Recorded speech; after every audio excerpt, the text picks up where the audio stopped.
Suttle-Braun previously dated Graham Platner and wrote an op-ed after the latest allegations emerged this week, and she joins me now. Emily, great to see you. Thank you so much for being here. So first, just your reaction to him saying that he's suspending his campaign. I mean, I think this is the right thing to do. It's what we've all been expecting.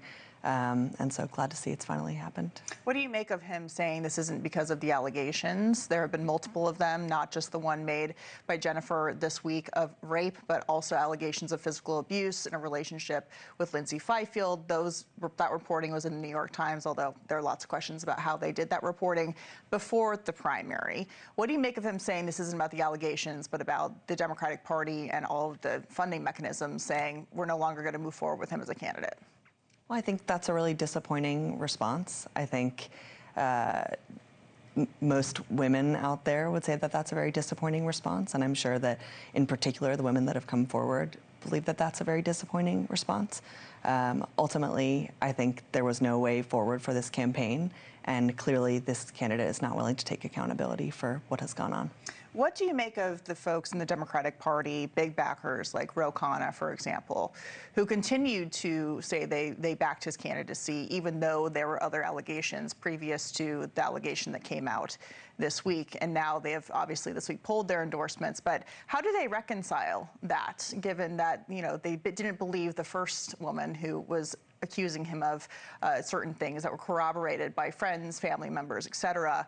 But then another allegation came out and they then decided that was the final straw. How do you reconcile the support and now pulling it? I don't know that there is a way to reconcile it, and I think this is something that my piece touches on a fair bit, is that believing women doesn't mean believing a woman who is in a particular political party. These issues transcend political party, and I think that's what we're seeing play out here is, to your point, some of these earlier accusations were not taken seriously, and now that a more credible source has come forward, they are again, disappointing. So you dated Graham Platner about a decade ago. You described him as warm, fun. You had a very different experience with him than these women did. You said that you were thrilled he was running for Senate against Susan Collins. You believed he was, quote, the Mom Donnie for Maine. Do you still believe that? I think two things can be true at the same time. I think he ran an exceptional campaign. I think there's a reason that he was able to galvanize the support that he did in Maine, record numbers of volunteers, and at the same time was clearly a deeply flawed individual, a deeply flawed candidate. As I said in the piece, this was a very casual relationship over a decade ago. I cannot speak to what occurred with these other women because I can only speak to my own individual experience. But I think you speak about the Ro Khannas of the world and the Democratic institution. Democrats at the moment are desperate for the right candidates that represent them. Democrats, whether it's voters, whether it's the institution, the state parties, the party, are desperate to find candidates that are going to break through and are going to persuade voters. And I think that he ran a campaign that really showed that he could do that. Unfortunately, obviously, there were deeper skeletons in the closet that in the end did not mean the campaign could go forward. Yeah, I really like what you said in your piece about how just because you had a good experience with him did not discount the allegations that are corroborated that we heard from a number of different women, both prior to the primary and in the lead up to the deadline of him not being able to be replaced on the ballot. He voluntarily, we don't know all the details of what happened today in the lead up to this. He's been locked down for a couple of days. There's been infighting in Maine. But what do you make of the path forward? I mean, there is this argument to be made that, look, despite what has happened, everything that he's been accused of is absolutely horrific and awful. But he did win a primary, and a lot of these allegations were out there when voters went to the polls in Maine and voted for him. Lots of Democrats voted for him knowing half of this story. Yeah, and lots of voters voted for Donald Trump knowing about his 28 allegations. So yes, the politicking of it all.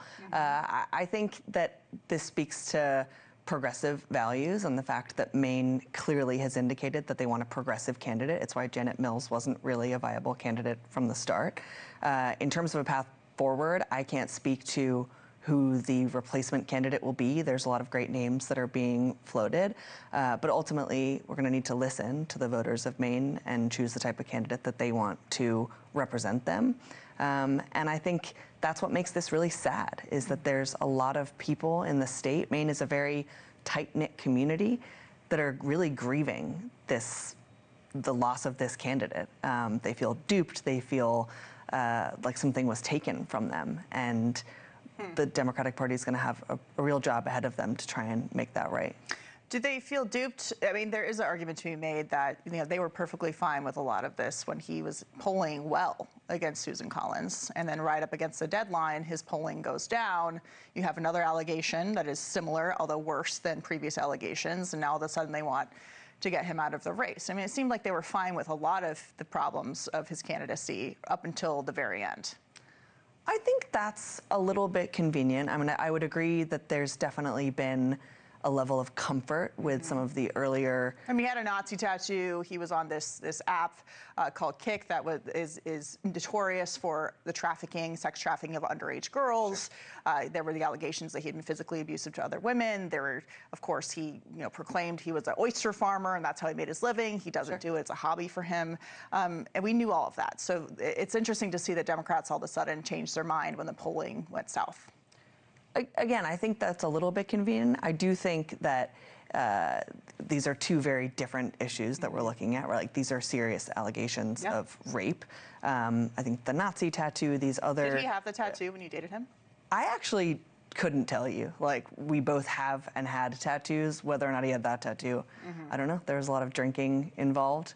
Not my finest hour, although not the type of thing that I would be suspending a campaign over. But I do think that a lot of that was like a large skull on his chest. No. Okay. But a lot of that has been explained. A lot of that has been explained in a way It's definitely been explained.